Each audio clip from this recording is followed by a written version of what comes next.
क्या आप कभी कमरे में जाते ही भूल गए हैं कि आप वहां क्यों आए थे या अपनी चाबियां कहाँ रख दी? जरूर, ऐसा हम सभी के साथ होता है। लेकिन वह पतली रेखा कहाँ है जहां सामान्य भूलने की बीमारी कुछ अधिक गंभीर में बदल जाती है? आज हम वृद्धावस्था में होने वाले भ्रम यानी डिमेंशिया, मनोभ्रंश के बारे में बात करेंगे। और मैं वादा करता हूं, आप इसके 6 शुरुआती संकेतों के बारे में जानेंगे जिन्हें अक्सर लोग थकान या बढ़ती उम्र का असर मान लेते हैं। इन संकेतों को समझना खुद की या अपने प्रियजनों की मदद करने की दिशा में पहला कदम है। आइए समझते हैं कि डिमेंशिया वास्तव में क्या है। ये कोई खास बीमारी नहीं है, बल्कि एक व्यापक शब्द है जो लक्षणों के एक समूह का वर्णन करता है। कल्पना कीजिए कि डिमेंशिया शब्द बुखार की तरह है। बुखार यह बताता है कि शरीर में कुछ गड़बड़ है, लेकिन यह उसका कारण नहीं बताता। ठीक वैसे ही डिमेंशिया भी एक लक्षण है जिसका सबसे आम कारण अल्जाइमर रोग है, लेकिन इसके और भी कई कारण हो सकते हैं। सबसे महत्वपूर्ण बात जो समझने की है, यह बुढ़ापे का एक सामान्य हिस्सा नहीं है। तो चलिए शुरुआत करते हैं सबसे जाने पहचाने और शायद सबसे ज्यादा गलत समझे जाने वाले लक्षण से। पहला लक्षण है याददाश्त में कमी, जो रोजमर्रा की जिंदगी में सचमुच बाधा डालने लगे। हम सब कुछ न कुछ भूलते हैं। यह बिल्कुल सामान्य है। किसी पार्टी में मिले व्यक्ति का नाम भूल जाना, यह याद न आना कि आप कमरे में क्यों आए थे, 5 मिनट तक चश्मा ढूंढना जबकि वह पूरे समय आपके सिर पर ही था। पहचाना सा लगता है ना? यह सामान्य भूलने की आदत है जो थकान या ज्यादा जानकारी के कारण होती है। हमारा दिमाग बस इतना कहता है, अरे मुझे 1 मिनट दो, मैं यहां थोड़ा व्यस्त हूं। आमतौर पर कुछ समय बाद आपको सब याद आ जाता है या एक छोटी सी हिंट काफी होती है। लेकिन शुरुआती डिमेंशिया में कुछ बिल्कुल अलग होता है। यह जानकारी तक अस्थायी पहुंच की समस्या नहीं है। यह याददाश्त से फाइल का पूरी तरह मिट जाना है। व्यक्ति सिर्फ विवरण ही नहीं, बल्कि पूरी घटनाएं में भूल जाता है, खासकर वे जो हाल ही में हुई हो। कल्पना कीजिए, आपने 1 घंटा पहले अपनी मां के साथ वीकेंड की योजनाओं पर विस्तार से चर्चा की और अब वह फोन करती है और पूरी ईमानदारी से पूछती है, क्या हमने शनिवार को क्या करना है इस बारे में बात नहीं की थी? और वह दिखावा नहीं कर रही है, उसे सचमुच वह बातचीत याद नहीं है। उसके लिए वह बस हुई ही नहीं। यहाँ एक और ज्वलंत उदाहरण है, टीवी रिमोट कहाँ रखा। ये भूल जाना एक बात है, लेकिन उस रिमोट को फ्रिज में पाना और यह बिल्कुल याद न होना कि वह वहां कैसे पहुंचा, यह बिल्कुल अलग बात है। यह सिर्फ भूलने की आदत नहीं है, यह तर्क और अपने कार्यों की याददाश्त में गड़बड़ी है। यही बात महत्वपूर्ण कार्यों पर भी लागू होती है। किसी मीटिंग को भूल जाना क्योंकि वह दिमाग से निकल गई, ऐसा हो जाता है। लेकिन डॉक्टर की मुलाकातों को लगातार भूल जाना, भले ही वे कैलेंडर में दर्ज हों, या रोज एक ही समय पर ली जाने वाली दवाई में लेना भूल जाना, यह एक गंभीर संकेत है। मुख्य अंतर यह है, सामान्य उम्र बढ़ने में आप नाम भूल सकते हैं, लेकिन आपको व्यक्ति याद रहता है। डिमेंशिया में आप किसी करीबी दोस्त को भी पहचान नहीं पाते। आप बार बार एक ही सवाल पूछ सकते हैं, क्योंकि उसका जवाब 1 मिनट के लिए भी याददाश्त में नहीं टिकता। व्यक्ति उन चीजों के लिए नोट्स या परिवार के सदस्यों की लगातार याद दिलाना पर ज्यादा निर्भर करने लगता है, जो वह पहले अपने आप करता था। तो मुख्य सवाल यह नहीं है कि क्या मैं कुछ भूल रहा हूं, बल्कि यह है कि मैं कितनी बार और ठीक क्या भूल रहा हूं। यदि आप या आपका कोई प्रिय व्यक्ति महत्वपूर्ण, हाल ही में मिली जानकारी भूल जाते हैं, और यह नियमित रूप से होता है, जिससे सामान्य जीवन बाधित होता है, तो यह वही चिंताजनक संकेत है जिस पर सबसे ज्यादा ध्यान देना चाहिए। यह याददाश्त का अचानक गायब होना नहीं है, ये इसका धीरे धीरे खत्म होना है। अब हम दूसरे चिंताजनक संकेत की बात करते हैं। यह संकेत सिर्फ पुरानी बातों को याद रखने की क्षमता से ज्यादा वर्तमान में काम करने की हमारी क्षमता से जुड़ा है। इसमें योजना बनाने और समस्याओं को हल करने में आने वाली कठिनाइयां शामिल हैं। हमारे मस्तिष्क में एक तरह का मुख्य मैनेजर या निर्देशक होता है। यह हमें योजना बनाने, उसे छोटे छोटे चरणों में बांटने और फिर एक के बाद एक उन्हें पूरा करने में मदद करता है। डिमेंशिया में सबसे पहले प्रभावित होने वाली क्षमताओं में से एक यही है। जो काम पहले बेहद आसान और रोजमर्रा के लगते थे, वे अचानक एक बड़ी चुनौती बन जाते हैं। इसका सबसे बेहतरीन उदाहरण खाना बनाना है। हम यहाँ इस बारे में बात नहीं कर रहे हैं कि किसी ने गलती से सूप में ज्यादा नमक डाल दिया या ध्यान भटकने से कुछ जला दिया। ऐसा तो किसी के साथ भी हो सकता है। हम बात कर रहे हैं उस व्यक्ति की जिसने जीवन भर एक ही रेसिपी से दाल या सब्जी बनाई है, लेकिन अचानक पत्ता गोभी और आलू को देखकर समझ नहीं पाता कि आगे क्या करना है। वह किसी मुख्य सामग्री को डालना भूल सकता है, कामों का क्रम उलझा सकता है, या बस बीच रास्ते में रुककर हताश होकर बर्तन की तरफ देख सकता है। उसने सिर्फ ध्यान नहीं भटकाया है, बल्कि उसने उस पूरी कार्य योजना को खो दिया है जो दशकों से उसके दिमाग में थी। एक और बहुत महत्वपूर्ण क्षेत्र है वित्तीय मामले। जो व्यक्ति हमेशा अपना बजट सावधानी से संभालता था और समय पर सारे बिल चुकाता था, वह अचानक बड़ी गलतियां करने लगता है। वह एक ही बिल का भुगतान 2 बार कर सकता है और किसी दूसरे बिल को पूरी तरह नजरअंदाज कर सकता है। उसे दुकान में खुले पैसे गिनना या एक साधारण रसीद समझना भी मुश्किल हो जाता है।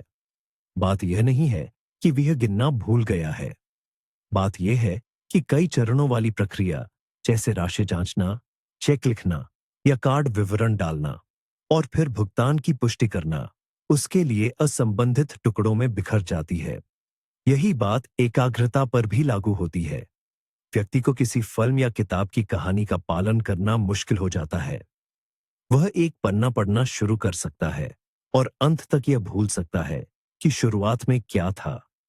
यहां तक कि ताश या शतरंज जैसा कोई साधारण खेल जिसके नियम उसे जुबानी याद थे, वह भी मुश्किल पैदा कर सकता है। वह एक साथ नियमों, विरोधी की चालों और अपनी रणनीति को दिमाग में नहीं रख पाता। ये समझना जरूरी है, डिमेंशिया के बिना भी कोई बुजुर्ग व्यक्ति गलतियां कर सकता है। उसे नया फोन सीखने में ज्यादा समय लग सकता है या ऑनलाइन बिल भरने में मदद मांगनी पड़ सकती है। यह सामान्य है, लेकिन वह सीख सकता है और अंततः उस काम को पूरा कर सकता है। इसके विपरीत डिमेंशिया की शुरुआती अवस्था वाले व्यक्ति को कामों की एक श्रृंखला को दिमाग में बनाने और बनाए रखने में मौलिक अक्षमता का सामना करना पड़ता है। उसका आंतरिक मैनेजर बस काम पर आना बंद कर चुका है और यह सिर्फ साधारण लापरवाही से कहीं ज्यादा गंभीर है। हमारी सूची में तीसरा लक्षण शायद सबसे कपटपूर्ण लगे, क्योंकि इसे अक्सर सामान्य थकान या एकाग्रता की कमी मान लिया जाता है। हम बात कर रहे हैं उन मुश्किलों की जो व्यक्ति को घर पर, काम पर या फुर्सत में भी अपने जाने पहचाने रोजमर्रा के काम करने में आती है। उन कामों के बारे में सोचिए जो आप हर दिन बिना सोचे समझे, मानो ऑटो पायलट पर करते हैं। काम पर कैसे जाना है, माइक्रोवेव का इस्तेमाल कैसे करना है, ईमेल कैसे भेजना है। आप इनके हर कदम के बारे में सोचते नहीं, बल्कि आपका शरीर और दिमाग इन्हें अपने आप करते हैं। इसे हम मांसपेशीय स्मृति या क्रियात्मक स्मृति कहते हैं और डिमेंशिया में सबसे पहले इसी स्मृति में गड़बड़ होने लगती है। इसका सबसे क्लासिक और दुखद उदाहरण तब सामने आता है जब व्यक्ति किसी जानी पहचानी जगह पर ही भटक जाता है। वह उस दुकान तक जाने के लिए निकल सकता है जहां वह पिछले 20 सालों से जा रहा था और आधे रास्ते में रुककर ये समझने में असमर्थ हो सकता है कि वह कहाँ है और उसे कहाँ जाना है। या वह बगल के ब्लॉक में रहने वाले दोस्त से मिलने के लिए गाड़ी में बैठ सकता है और फिर रास्ता भूल सकता है। यह सिर्फ गलत मोड़ ले लिया जैसी सामान्य भूल नहीं है। ये उन रास्तों के लिए व्यक्ति की आंतरिक नेविगेशन प्रणाली का पूरी तरह से खत्म हो जाना है जो उसे सालों से जुबानी याद थे। ठीक यही बात घर पर भी लागू होती है। व्यक्ति उस टीवी रिमोट का उपयोग करना भूल सकता है जिसे उसने हजारों बार अपने हाथों में लिया है। वह वॉशिंग मशीन के पास जा सकता है और उसे यह याद ही ना आए कि कपड़े धोने के लिए कौन सा बटन दबाना है। यह इसलिए नहीं कि उपकरण जटिल है, बल्कि इसलिए है क्योंकि क्रियाओं का वह क्रम जो उसके अवचेतन मन में इतनी गहराई से बैठा था, अब बस मिट गया है।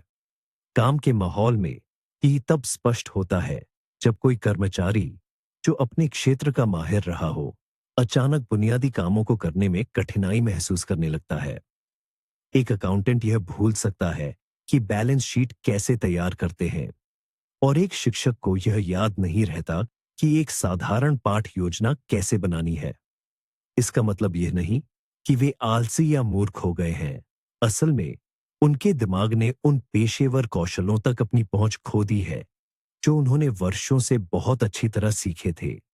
यहां तक कि व्यक्ति के शौक और मनोरंजन पर भी इसका असर पड़ता है। बुनाई का बहुत शौकीन व्यक्ति हाथ में सलाई और ऊन लेकर भी यह याद नहीं कर पाएगा कि पहली गांठ कैसे बांधनी है। एक जुनूनी शतरंज खिलाड़ी यह भूल सकता है कि घोड़ा कैसे चलता है।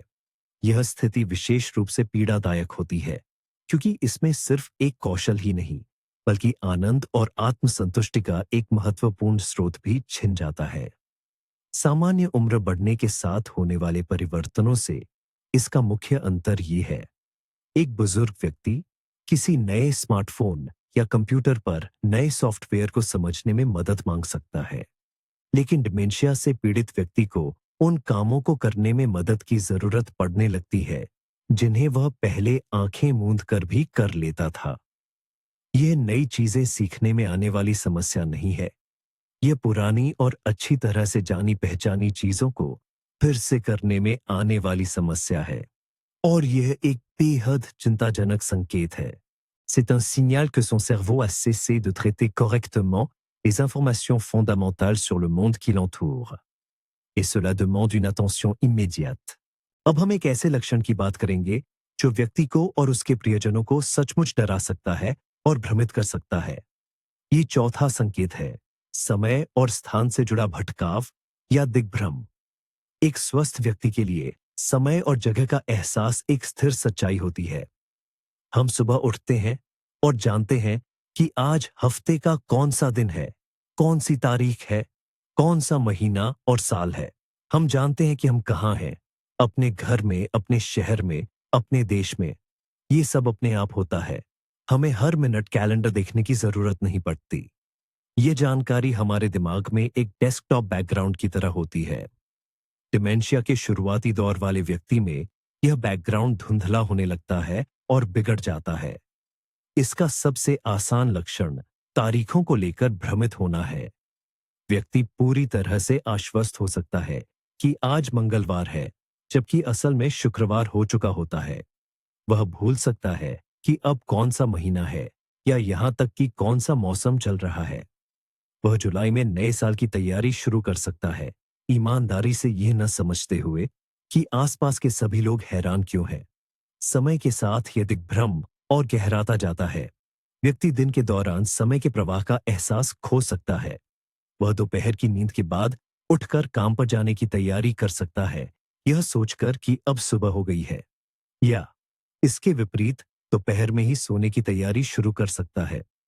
वह जैसे सामान्य समय प्रवाह से बाहर अपनी ही बिगड़ी हुई ताल में जीता है। एक और भी चिंताजनक पहलू है स्थानिक दिग्भ्रम।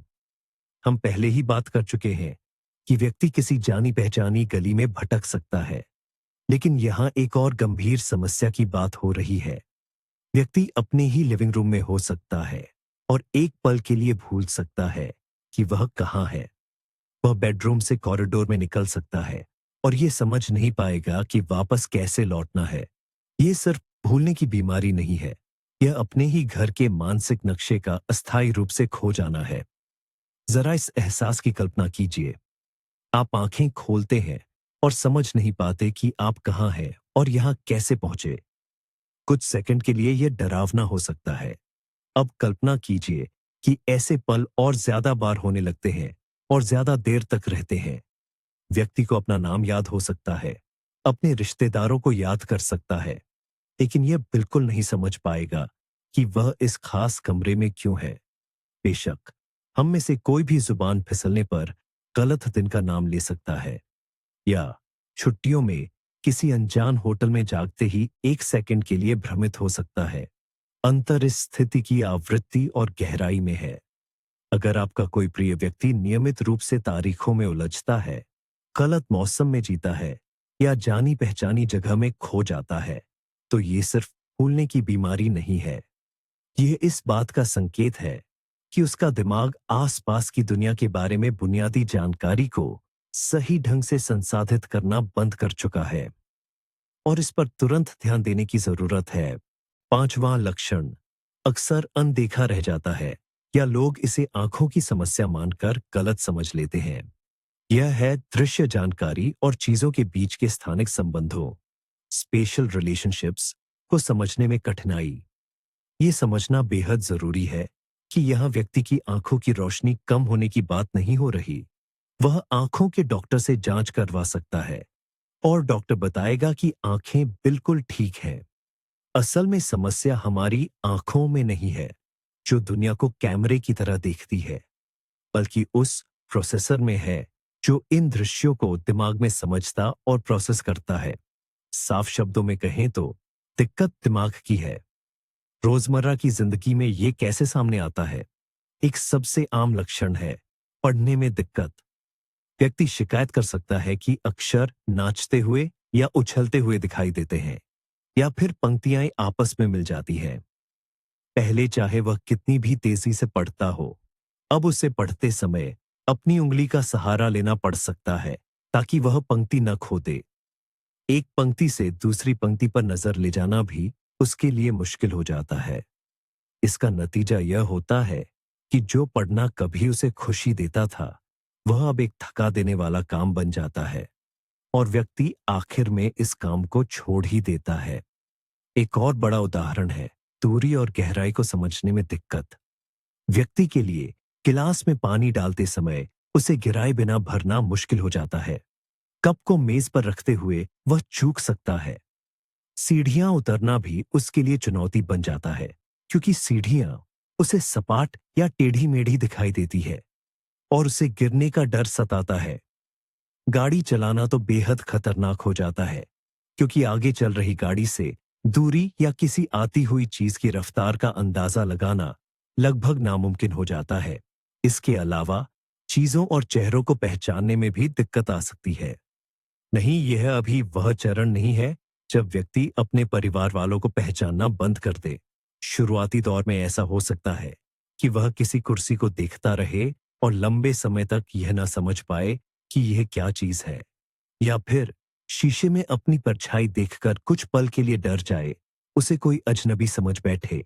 ऐसा इसलिए होता है क्योंकि दिमाग अलग अलग दृश्य विवरणों जैसे कुर्सी के पैर, पीठ, सीट को एक साथ जोड़कर कुर्सी की एक पूरी और स्पष्ट तस्वीर नहीं बना पाता। एक और खास लक्षण है गहरे और हल्के रंगों में अंतर करने में कठिनाई। उदाहरण के लिए, किसी व्यक्ति के लिए सफेद दीवार पर लगा सफेद स्विच देखना या हल्की रंग की मेजपोश पर रखा हल्का सामान ढूंढना मुश्किल हो सकता है। उसके लिए दुनिया जैसे अपनी स्पष्टता और कंट्रास्ट खो देती है। मैं फिर दोहराना चाहूंगा कि इन सभी दिक्कतों को आसानी से उम्र का असर या थकान मानकर नजरअंदाज किया जा सकता है। परिवार सोच सकता है कि शायद नए चश्मे की जरूरत है, लेकिन अगर नए चश्मे भी कोई मदद नहीं करते और व्यक्ति बार बार चाय गिराता है, समतल जगह पर भी ठोकर खाता है और शिकायत करता है कि वह पढ़ नहीं पा रहा, तो हमें सोचने की जरूरत है। हो सकता है कि समस्या कहीं ज्यादा गहरी हो और इसके लिए आंखें नहीं, बल्कि हमारा दिमाग जिम्मेदार हो, जो दुनिया को सही ढंग से देखना भूल गया है। और अंत में यह छठा लक्षण है। इसे अक्सर आसपास के लोग ही सबसे पहले पहचानते हैं, क्योंकि यह व्यक्ति के मूल स्वभाव, उसके व्यक्तित्व और मनोदशा पर सीधा असर डालता है। यह व्यवहार और स्वभाव में अचानक और बिना किसी स्पष्ट कारण के आने वाले बदलावों से जुड़ा है। एक ऐसे व्यक्ति की कल्पना करें जिसे आप सालों से जानते हैं, जिसकी अपनी आदतें हैं, बातचीत का अपना तरीका है और घटनाओं पर अपनी विशेष प्रतिक्रिया, और अचानक वह व्यक्ति बदलने लगता है। ये बदलाव उम्र के साथ धीरे धीरे होने वाले बदलावों जैसा नहीं होता, बल्कि काफी तेज और मौलिक होता है। सबसे आम अभिव्यक्तियों में से एक है उदासीनता। और जीवन में रुचि का अभाव। एक व्यक्ति जो हमेशा उत्साह से बागवानी करता था, अचानक अपने बगीचे को छोड़ देता है। फुटबॉल प्रेमी अपनी पसंदीदा टीम के मैच देखना बंद कर देता है। एक मिलनसार और हंसमुख व्यक्ति दोस्तों और रिश्तेदारों से मिलने से कतराने लगता है। अकेले घर पर रहना पसंद करता है। वह सिर्फ थका हुआ या परेशान नहीं होता, उसे हर चीज से कोई फर्क नहीं पड़ता। जो चिंगारी उसे पहले प्रेरित करती थी, वह बस बुझ जाती है। दूसरी चरम स्थिति है अजीब भावनाओं का प्रकट होना। एक शांत और संतुलित व्यक्ति चिड़चिड़ा, संदिग्ध और यहां तक कि आक्रामक भी हो सकता है। वह अपने करीबियों पर चीजें चुराने का आरोप लगा सकता है, भले ही उसने खुद उन्हें कहीं रखकर भुला दिया हो। वह छोटी सी बात पर आसानी से रो सकता है या इसके विपरीत अनुचित स्थिति में हंस सकता है। उसका भावनात्मक थर्मोस्टेट बिगड़ जाता है और प्रतिक्रियाएं अप्रत्याशित तथा स्थिति के प्रतिकूल हो जाती है। इसके अलावा अक्सर खुद और अपने व्यवहार के प्रति आलोचनात्मकता में कमी देखी जाती है। व्यक्ति अपनी साफ सफाई पर ध्यान देना बंद कर सकता है, गंदे कपड़े पहन सकता है, इस बात पर गौर किए बिना। वह सार्वजनिक रूप से अनुचित बातें करना शुरू कर सकता है या बहुत ज्यादा बेपरवाह व्यवहार कर सकता है, सामाजिक मर्यादाएं खोते हुए।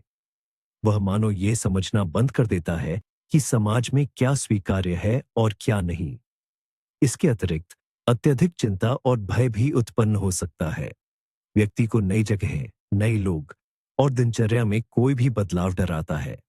वह बार बार योजनाओं के बारे में पूछ सकता है, अकेले घर पर रहने से डर सकता है। जो दुनिया पहले समझने योग्य और सुरक्षित थी, वह अचानक उसके लिए शत्रुतापूर्ण और अप्रत्याशित बन जाती है। ये समझना महत्वपूर्ण है कि किसी भी व्यक्ति का मूड खराब हो सकता है या उदासीनता का द्वार आ सकता है। लेकिन डिमेंशिया में यह सिर्फ एक अस्थायी गिरावट नहीं होती, यह व्यक्तित्व में एक स्थायी बदलाव है। व्यक्ति मानो पूरी तरह बदल जाता है और यदि आप अपने किसी करीबी को देखते हुए अक्सर ये सोचने लगते हैं, मैं इसे पहचान नहीं पा रहा हूं, ये पहले ऐसा कभी नहीं था, तो ये केवल उम्र से जुड़ी बातें नहीं हैं। ये इस बात का छठा और सबसे स्पष्ट संकेत हो सकता है कि उसके मस्तिष्क में गंभीर बदलाव हो रहे हैं। और अब आता है सबसे महत्वपूर्ण मोड़, वो टर्निंग पॉइंट।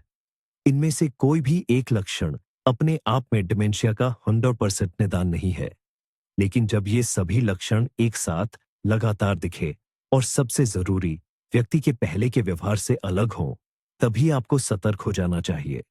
सबसे बड़ी गलती होती है ये सोचना कि ये तो बस बुढ़ापा है। नहीं, सामान्य बुढ़ापा हमें थोड़ा धीमा कर सकता है, लेकिन यह हमारी शख्सियत, सोचने की क्षमता और जीवन का आनंद लेने की शक्ति को छीन नहीं सकता।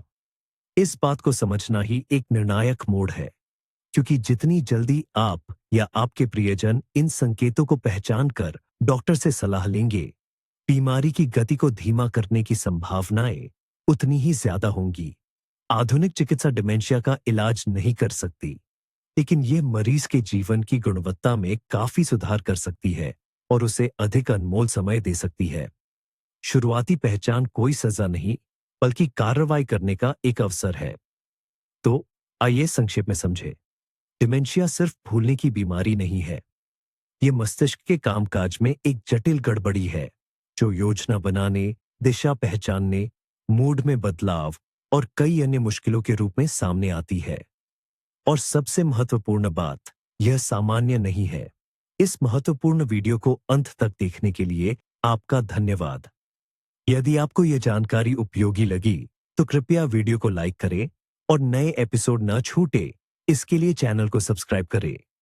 और अब आपके लिए एक सवाल, क्या आपने अपने जीवन में अपने या अपने प्रियजनों के साथ ऐसी किसी स्थिति का अनुभव किया है? अपने अनुभव कमेंट्स में साझा करें, यह अन्य दर्शकों के लिए बहुत उपयोगी हो सकता है।